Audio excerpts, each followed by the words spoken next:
Bom dia, eu gostaria de meditar com vocês no seguinte texto bíblico, Mateus 7, 24 e 27.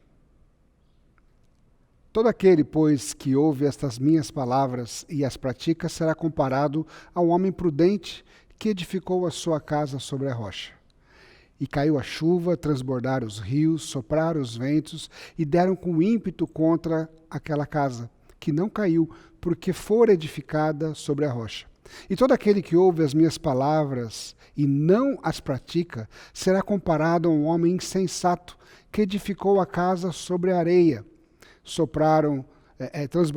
Caiu a chuva, transbordaram os rios, sopraram os ventos e deram com ímpeto contra a casa, e ela desabou, sendo grande a sua ruína. Vamos orar. Senhor, fala conosco através da meditação nesse texto, que a tua palavra fala aos nossos corações, em nome de Jesus. Amém.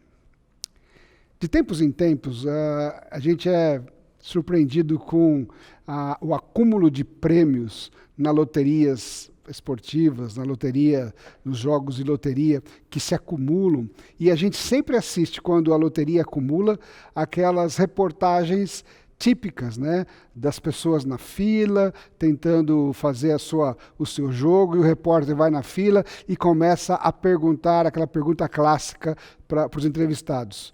Se você ganhar na loteria, o que você vai fazer com o prêmio? E a gente então ouve inúmeras respostas. O fato é que as pessoas, elas apostam sempre com a esperança de ganhar. Alguns apostam mais, outros apostam menos, mas o princípio da aposta na loteria, né, é o seguinte: é o mínimo investimento para uma grande recompensa. As pessoas vão investir uma pequena quantidade e elas esperam receber uma grande recompensa. O problema é que na loteria, apenas 0,001% atinge esse objetivo. A maioria perde o dinheiro que apostou. Às vezes, nós levamos a vida assim também. Esperamos grandes resultados para a nossa vida, mas fazemos pouco investimento naquilo que nós esperamos, seja na vida profissional, seja nos nossos relacionamentos e até mesmo na vida espiritual. Muitos homens e mulheres esperam o melhor de suas famílias, de seus companheiros, companheiras, de seus filhos. Esperam companheirismo, esperam cumplicidade, esperam um lar estável, esperam boas notas dos filhos na escola e tantas outras coisas. Entretanto, investem o mínimo na construção desses relacionamentos familiares. Outros esperam muito de suas amizades, mas não dedicam tempo na construção das amizades. E esse princípio se aplica também à nossa vida espiritual. Não é possível desenvolver a nossa espiritualidade investindo um mínimo no reino de Deus, investindo pouco em nosso relacionamento com o Senhor. Muitos dedicam-se pouco ou quase nada na relação com Deus, na vida espiritual, mas esperam muitas bênçãos, esperam o cuidado de Deus, esperam prosperidade financeira. Só que a vida, ela não é um jogo de loteria onde a gente pode depositar as nossas poucas fichas e esperarmos pela sorte e por resultados grandiosos.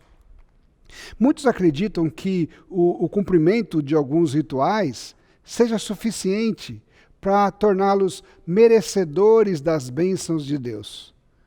Mas Jesus, ele deixa claro no texto que nós lemos que não é assim que se constrói um relacionamento abençoado com Deus. Não dá para investir pouco, não dá para colocar poucas fichas nessa nossa relação com Deus. Em Mateus capítulo 7, de 24 a 27, que nós acabamos de ler, Jesus, ele está proferindo a conclusão do famoso Sermão do Monte, ou Sermão da Montanha, como alguns preferem chamar. Ele está diante dos seus discípulos, de uma grande multidão que o cercava. Jesus iniciou esse Sermão do Monte lá atrás, capítulo 5, com as bem-aventuranças, dando uma ênfase bem positiva na retidão de caráter que é esperada dos filhos de Deus. E também nas bênçãos que esta retidão de caráter resulta na vida daqueles que vivem dessa forma.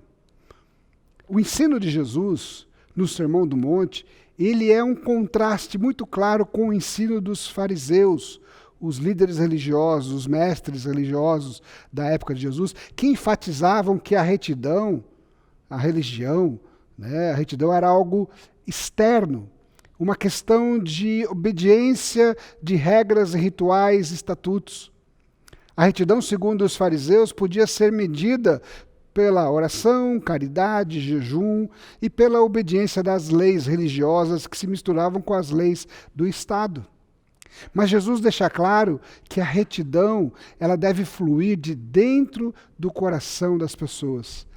É uma questão de caráter. Na sequência do Sermão do Monte, Jesus apresenta de maneira prática como que esse caráter, ele se reflete nas nossas decisões, nas nossas atitudes e no nosso relacionamento com Deus e com o próximo.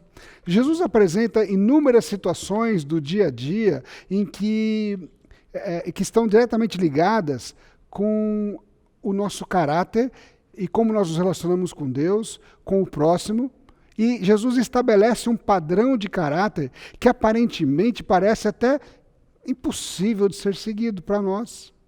Por exemplo, ele diz, o que ele fala do homicídio?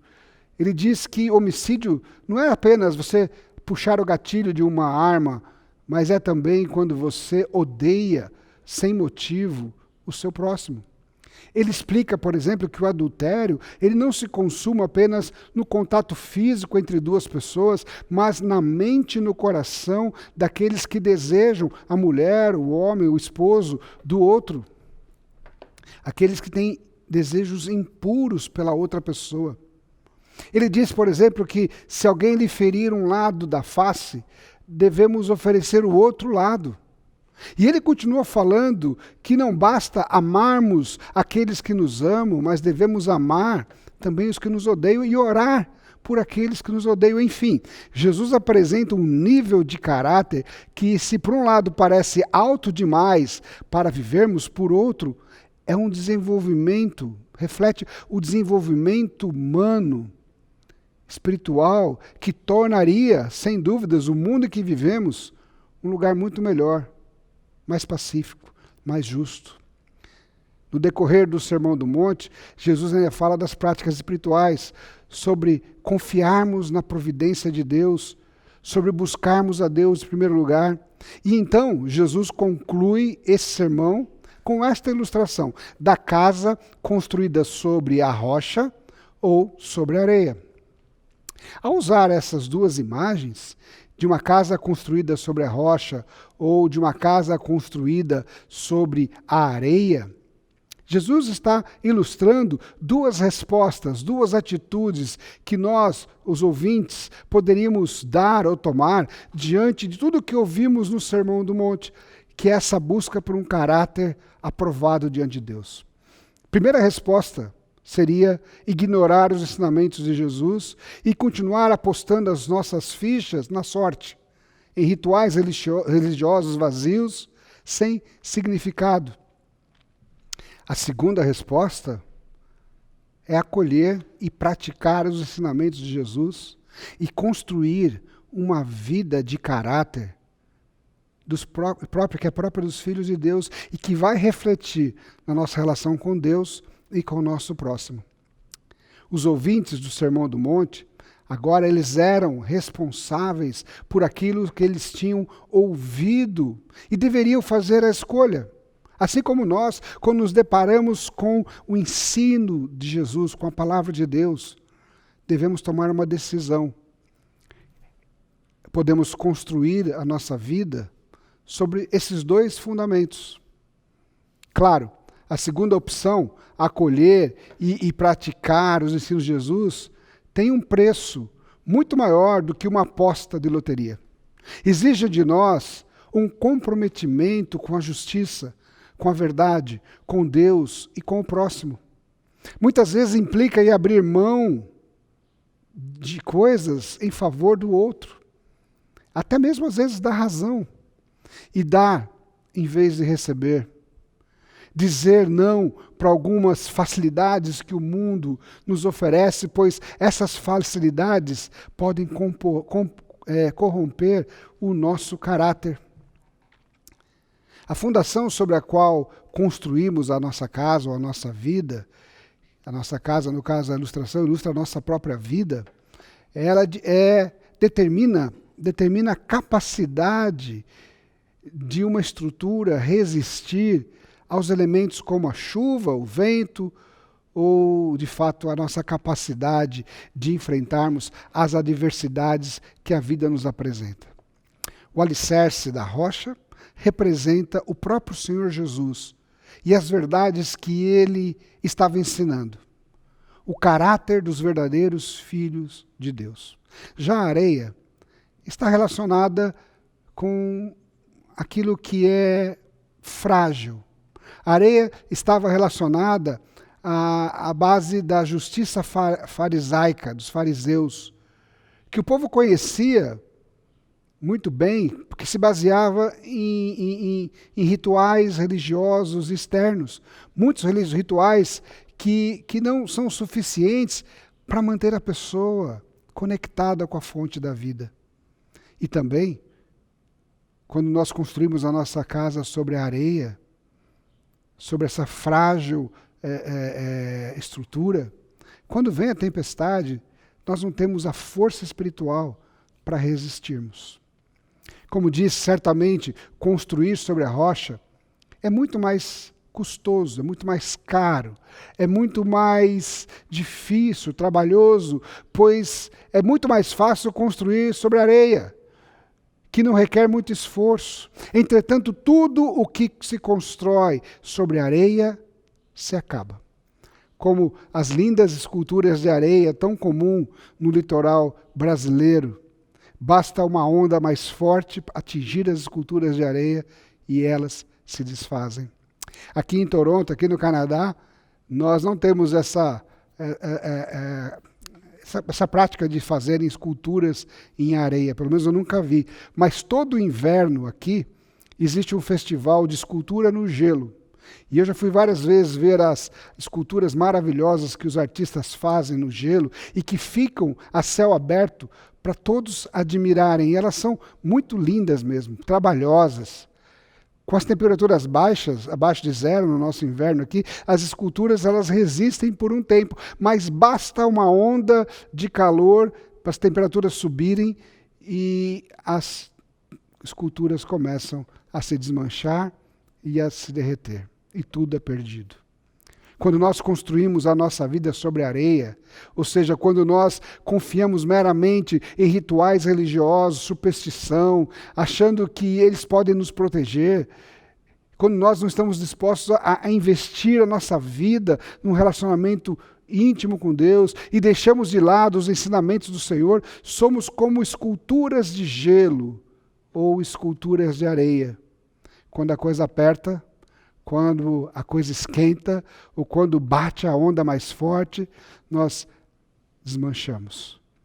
Nós não ficamos em pé, porque não estamos firmados na rocha.